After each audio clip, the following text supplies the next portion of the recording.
तो आज बात करते हैं एक ऐसे संकट की जिसने भारत की सबसे प्रतिष्ठित परीक्षाओं की पूरी नींव ही हिला दी है। और साथ ही नजर डालेंगे उस बड़े टेक्नोलॉजिकल सॉल्यूशन पर जो इसे ठीक करने का दावा कर रहा है। तो चलिए सीधे उस केस पर चलते हैं जिसने सब कुछ बदल कर रख दिया। आरोप ये थे कि आईएएस में एंट्री के लिए जाली दस्तावेजों का इस्तेमाल हुआ, और तो और पीडब्ल्यूडी मतलब बेंचमार्क विकलांगता वाले लोगों को जो सर्टिफिकेट मिलता है उसका भी गलत इस्तेमाल किया गया। आप सोचिए, ये एक ऐसा घोटाला था जिसने पूरे सिस्टम पर ही सवाल खड़े कर दिए। और देखिए, ये कोई एकाध घटना नहीं है।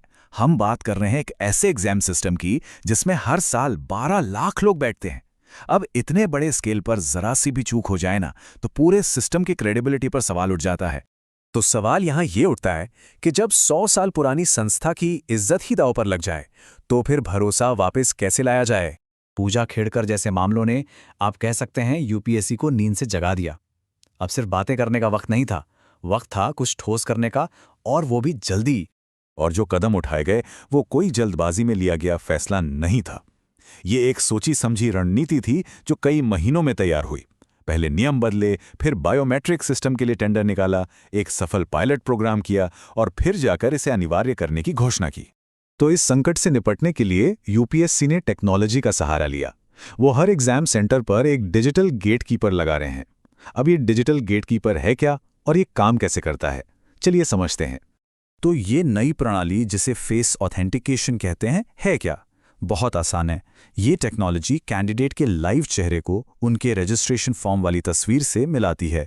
मतलब दरवाजे पर ही पक्का हो जाता है कि सही इंसान ही एग्जाम दे रहा है, कोई और नहीं। अब जरा इस प्रोसेस को देखिए, बहुत ही सिंपल है। कैंडिडेट सेंटर पर पहुंचता है, उसका चेहरा स्कैन होता है, सिस्टम उसकी फोटो से मैच करता है और बस एंट्री मिल जाती है। और ये सब कुछ बस कुछ ही सेकंड्स में हो जाता है। लेकिन सवाल यह है कि क्या ये टेक्नोलॉजी इतने बड़े स्केल पर काम करेगी, लाखों स्टूडेंट्स के लिए? इसका जवाब एक सफल पायलट प्रोग्राम में मिलता है। तो यूपीएससी ने इसे सीधे देश भर में लागू नहीं कर दिया। पहले हरियाणा के गुरुग्राम में कुछ सेंटर्स पर इसका एक पायलट प्रोग्राम चलाया गया, ये देखने के लिए कि क्या ये सच में काम करती है। और जो रिजल्ट्स आए वो कमाल के थे। हर कैंडिडेट को वेरीफाई करने में सिर्फ 8 से 10 सेकंड लगे। जरा सोचिए, जहां लाखों कैंडिडेट्स हों वहां इसका कितना बड़ा फर्क पड़ेगा। पर यह सिर्फ स्पीड की बात नहीं है। पुरानी मैनुअल चेकिंग में जहां गलती की गुंजाइश थी, ये सिस्टम ज्यादा एक्यूरेट है।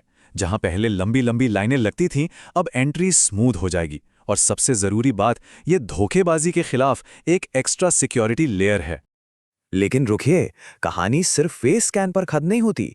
ये तो एक बहुत बड़े सिक्योरिटी अपग्रेड का बस एक हिस्सा है। यूपीएससी का प्लान सिर्फ चेहरे की पहचान तक सीमित नहीं है, वो एक मल्टी लेयर्ड सिक्योरिटी सिस्टम बना रहे हैं। इसमें आधार से जुड़ा fingerprint authentication, QR code scanning, मतलब हर तरह से सिस्टम को फुल प्रूफ किया जा रहा है। सीधे शब्दों में कहें तो एक ऐसा डिजिटल किला बनाया जा रहा है जिसे भेदना लगभग नामुमकिन हो। मकसद साफ है, धोखाधड़ी के लिए कोई गुंजाइश नहीं छोड़नी है। Zero tolerance. तो इन सारे बदलावों का आखिर मतलब क्या है, इससे क्या हासिल होगा? तो बात दो चीजों पर आकर टिकती है। एक, सिस्टम की ईमानदारी यानी इंटेग्रिटी को मजबूत करना, और दूसरा, जो असली कैंडिडेट्स हैं उनके लिए एंट्री को आसान बनाना। तो ये टेक्नोलॉजी न सिर्फ सिस्टम में भरोसा वापस लाती है, बल्कि ईमानदार लोगों के लिए प्रोसेस को और भी बेहतर बनाती है। यूपीएससी का ये कदम सिर्फ एक एग्जाम सुधार नहीं है, ये इस बात का संकेत है कि टेक्नोलॉजी हमारी सबसे जरूरी संस्थाओं को कैसे बदल रही है। लेकिन यहाँ एक बड़ा सवाल भी खड़ा होता है, निष्पक्षता की इस दौड़ में क्या टेक्नोलॉजी ही आखिरी जवाब है? क्या हम अपनी ईमानदारी बचाने के लिए मशीनों पर बहुत ज्यादा निर्भर हो रहे हैं? ये एक ऐसा सवाल है जिसका जवाब शायद आने वाला वक्त ही दे।